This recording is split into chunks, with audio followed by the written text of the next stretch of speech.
واحدة صباحا بتوقيت جرينتش، 4 الفجر بتوقيت القاهرة، أولى جلسات الأسبوع الثالث من شهر سبتمبر.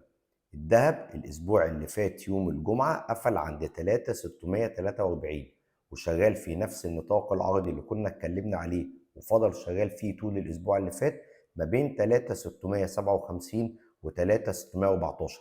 بفكرك إن احنا أقرب نقطة مقاومة عندنا هي 3675، واقرب منطقه دعم عندنا 3614.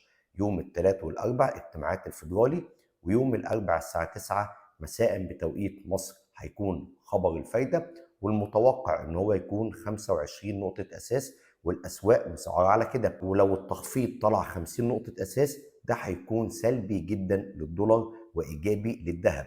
ولو التخفيض 25 نقطه اساس كما هو متوقع، وتصريحات جيروم باول كانت تتبنى سياسه تيسيريه، يعني بيلمح ان هو هيخفض الفايده في الاجتماعين اللي فاضلين في شهر اكتوبر وفي شهر 12، ده هيؤدي الى هبوط مؤشر الدولار اكتر وبالتالي صعود اسعار الذهب.